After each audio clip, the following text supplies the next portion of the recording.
आज के इस वीडियो में हम बात करेंगे मिन फॉर्मूले की। मिन फॉर्मूला सबसे कम वैल्यू निकालने के लिए हम उपयोग में लेते हैं।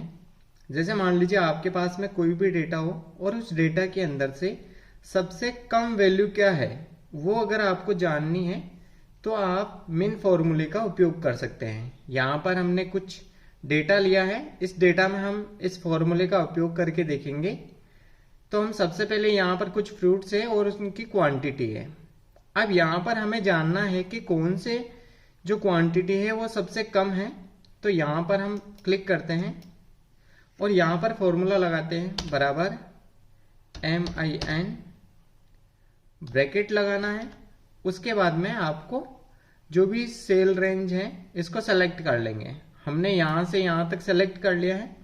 उसके बाद हम ब्रैकेट को क्लोज करेंगे और एंटर प्रेस कर देंगे। यहाँ सबसे कम जो वैल्यू है वो 22 आ रही है। अब इसको अपन थोड़ा हाईलाइट कर देते हैं यहाँ से। अब जैसे ही मैं इसकी यहाँ से साइज भी बढ़ा देते हैं। यहाँ पर जो डेटा आपके पास में है उसमें सबसे कम है 22 यहाँ पे आ रही है और बनाना की आ रही है। अगर मान लीजिए मैं बनाना की जो संख्या है इसको यहाँ से चेंज करके 65 कर देता हूँ और मैं कहीं पे भी क्लिक करता हूँ तो अभी ये 27 आ गया। मस्क मेलन की आ गई। अब मैं 27 को भी यहाँ से चेंज कर देता हूँ, 36 में कन्वर्ट कर देता हूँ। अब यहाँ 30 आ गई है। यानी जैसे जैसे मैं जो सबसे कम वैल्यू है उसको बढ़ाते जा रहा हूँ तो यहाँ जो वैल्यू है वो 30 हमें शो हो रही है।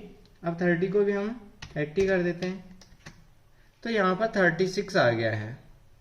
इस हिसाब से जो हमारी सबसे कम वैल्यू है वो आती जाएगी अगर आप इसमें से जो डेटा है उसको अगर चेंज भी कर देते हो। सेम ऐसा ही अगर आपके पास में कोई टाइम दिया हुआ है तो वहां पे भी हम चेक कर सकते हैं कि सबसे बराबर MIN, ब्रैकेट। उसके बाद आपको इसको सेलेक्ट करना है। जैसे सेलेक्ट किया और ओके कर देते हैं। अब यहाँ पर 1 PM आ गया है जो सबसे कम वैल्यू है।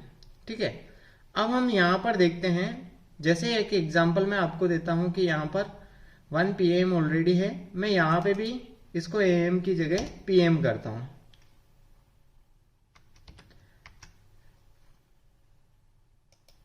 तो यहाँ जैसे ही मैंने PM किया यहाँ पर आप मिनिमम में देखेंगे 2 AM आ गया।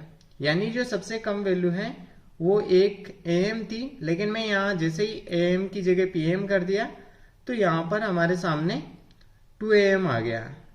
यहाँ से अगर हम और इस 2 AM को भी अगर PM करते हैं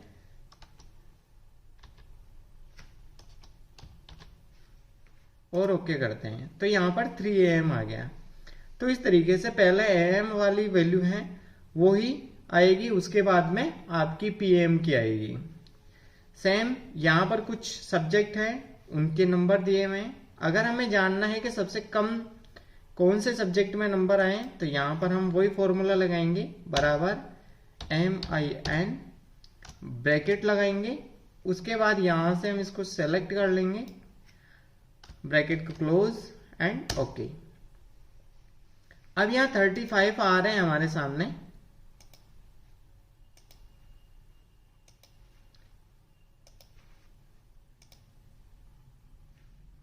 अब ये 35 हमारे पास मैथ्स में है। अब मैथ्स में जैसे ही मैं अगर इसको 45 कर देता हूँ तो यहाँ से 44 जो इंग्लिश में कम नंबर हैं वो शो होने लग गए। अगर मान लीजिए यहाँ पर मैं इसको भी यहाँ से बढ़ा देता हूँ, 78 कर देता हूँ तो ये 45 वापस जो हमने नंबर किए हैं। अब मान लीजिए इसको भी हम 81 कर देते हैं। अब यहाँ पर 58 आ गया। तो इस तरीके से अगर आप कोई भी नंबर में चेंजेस करते हैं तो भी आपका जो डेटा है वो सबसे कम वैल्यू को ही यहाँ से लेगा। वैसे ही सम आपके पास में कोई क्वार्टर्स के वैल्यूज हैं या फिर और ज्यादा वैल्यूज हैं तो आप यहाँ पे भी सेम फॉर्मूला लगाएंगे बराबर MIN, ब्रैकेट लगाना है। यहाँ हम इसको सेलेक्ट कर लेते हैं और उसके बाद में एंटर कर देते हैं। अब यहाँ 345 है वो आ गए हमारे सामने। अगर यहाँ 345 की जगह मैं इनको 444 कर देता हूँ, तो हमारे सामने जो 400 है Q4 की वैल्यू वो आ गई है। तो मैंने यहाँ पर अलग अलग जो हमारे सामने है डेटा, उसके अंदर मिनिमम फॉर्मूले का उपयोग करके देखा। आई होप आपको मिनिमम फॉर्मूले का अच्छे से उपयोग समझ में आया होगा।